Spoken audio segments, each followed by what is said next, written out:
If you want to get in his brain, this video could be a game changer because I'm going to walk through the 5 biggest rut hunting mistakes that are keeping you from maximizing the rut this season. Now here's the thing, each one of these is a very important lesson that was holding me back until I learned it. One mistake will increase your harvest odds by 50%, and I analyzed 500,000 harvest records to prove it. This video will put you in a better position this season. Plus, I've got one bonus tip that 98% of you are not doing that will level up not just your rut hunting, but other aspects too. Let's dive in. Mistake number 1, understanding the nuances and the details of the rut timing. When you start hunting the rut, you quickly realize that timing is what matters most. How much deer activity is happening at that exact moment. And that's the pretty obvious part. But the non-obvious part comes in is the mistake that most hunters make is not understanding how drastically different individual days are within the rut itself. We're not talking about small variations. We're talking about massive swings in success rates from one day to the next. Let me show you what I mean using data I compiled from 500,000 plus deer harvests over a 10-year period utilizing records from the Illinois DNR. When you look at the graph, you'll see something striking. November 7th through 10th all average around 19,000 deer harvests per day. Pretty consistent, right? But then November 11th happens. A single day later and the harvest numbers jump 15% and stay elevated for several days before dropping back down. But not all November 8ths are the same. And in the next mistake, we'll get into why. But it gets more interesting. November 7th is 20% better than November 2nd through 5th. And here's the kicker.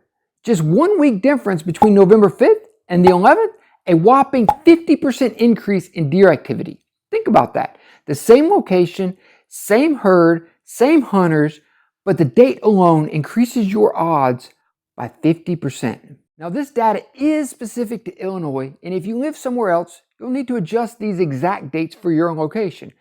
But here's why that's important. These day-to-day nuances and dramatic swings in activity, you're going to see similar patterns in your state too.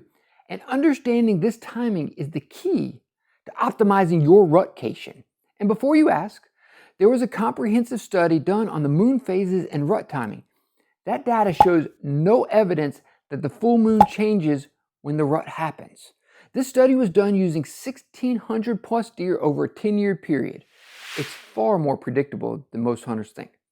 But here's where it gets really interesting. And we've all experienced this. You hunt November 10th and it's a ghost town and nothing's moving. And you come back on the 12th and it's an absolute chaos. Bucks chasing does everywhere all day long. Same week, same stand.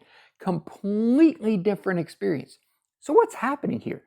If the timing window is predictable, why do we as hunters see such a dramatic difference in deer activity from one day to the next within that rut window? Which brings me to mistake number 2, and this is the factor most hunters understand but don't grasp quite the intensity. The weather affects the intensity of the rut significantly. I just showed you that the rut peaks around November 11th for Illinois. The closer you get to that date, the better your odds. But let me show you something that completely breaks that rule. Let's look at 2023, and I'm going to block out the weekends first because those days have extra hunters in the woods skewing the data. Now, when you look at the week of October 30th through November 3rd, this entire week isn't peak rut timing. It's a full week before those optimal days. But when you compare it to November 6th, 7th, and 8th, something shocking happens. That late October week had 50% more deer harvested than some of those peak dates just a week later. That shouldn't happen based on rut timing alone. So what is going on here? The answer is in the temperatures. October 30th had a high of 42 and a low of 31. October 31st had a high of 37 and a low of 27. November 1st stayed cold with a high of 44 and a low of 27. It warmed up slightly November 2nd and 3rd. Now, let's compare that to the better dates, November 6th, 7th, and 8th. And you're looking at highs in the upper 60s and 70s with lows in the 40s and 50s. We're talking about a 30 to 40 degree difference here. Cold temperatures trigger deer movement. What happens if it's cold temperature and the right date and don't see much? That'll be covered in the next mistake. Bucks are on their feet more during daylight when it's cold. Does are more active. The dynamic shifts. But what if it's cold and the timing's perfect and you still see nothing? And this isn't just a one-year fluke. I did a comprehensive analysis of over 500,000 deer harvests across multiple years and found a 70% correlation between specific weather factors and harvest data. I break that entire study down in another video, link in the description.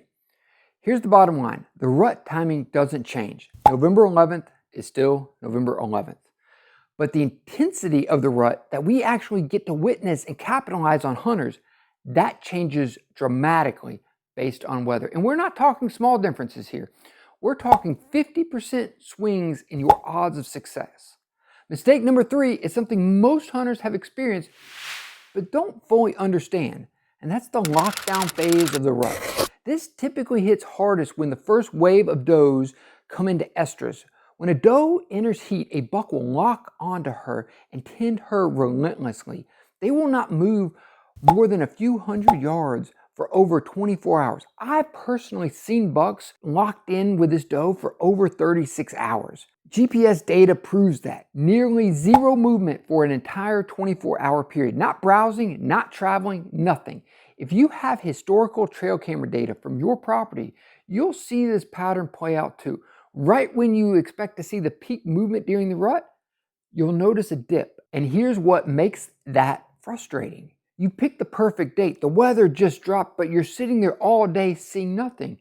Your stand goes dead. It's not that the deer left. It's not that your spot is bad.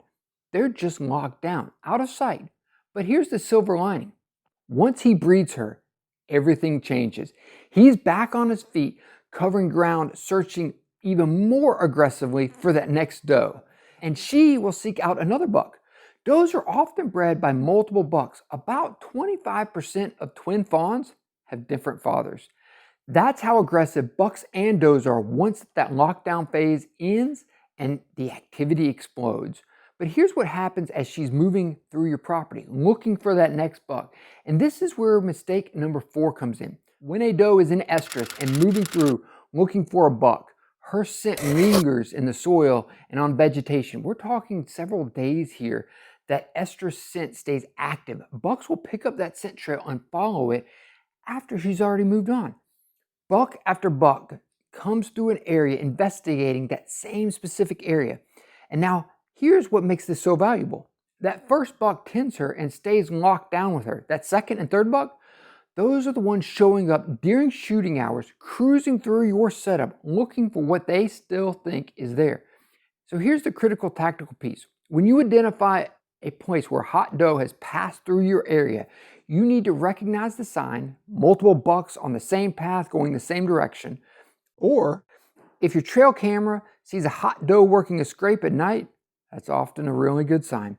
That means the next 24 to 48 hours in that area is likely to light up with bucks traveling through searching for that hot doe. You are in the spot.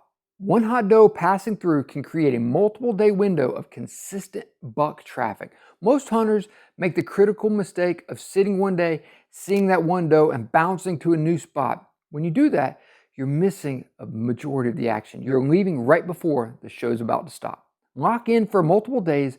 Stop just jumping around all you can. Stay as long as you possibly can. The bucks will come to you. But where you're sitting matters.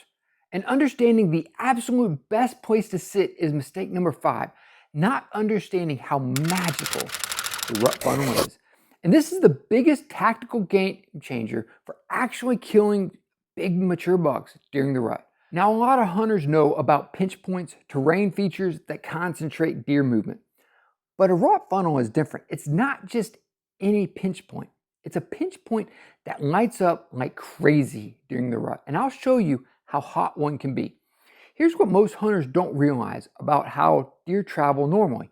They meander, they wander through the woods. They're not going from point A to point B in the fastest, straightest possible path. That completely shifts during the peak of the rut. During the peak of the rut, bucks are traveling in the straightest possible line from one doe group to another doe group. They're covering ground. They're not wandering. They're moving with purpose. A rut funnel is a pinch point that sits directly on those straight line travel routes between doe bedding areas, and they light up during the rut. That's the difference. It's not just terrain that forces the deer through them. It's the terrain that forces them through them while they're traveling with purpose during the rut. I didn't realize how magical this was until the 2023 season. A buddy on one particular rut funnel on his property he hunts, when I came back and looked through the trail camera data, I noticed something incredible.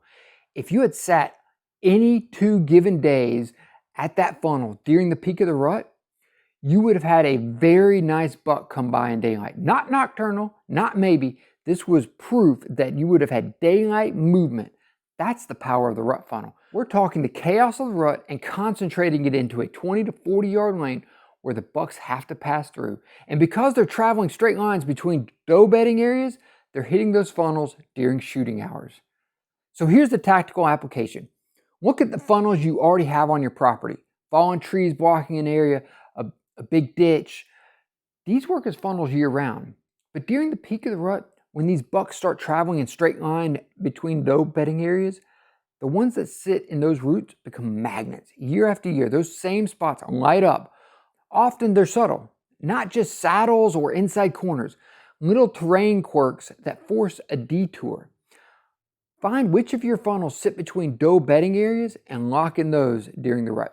And as I promised you, a bonus point, and I have statistics to back this up, that 95% of you are not doing. And this point will help you not just now, but through the rest of the season.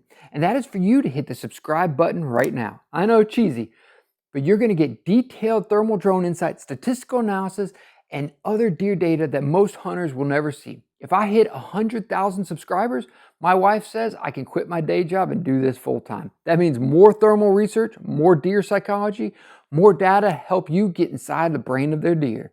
6,000, 7,000 of you have already subscribed. And if you're one of them, you rock. If not, your support would be greatly appreciated. And so we've covered all 5 of these possible mistakes, understanding the details of the timing, how the timing works within that, and applying these is going to definitely up your game this season. Until next time, thanks.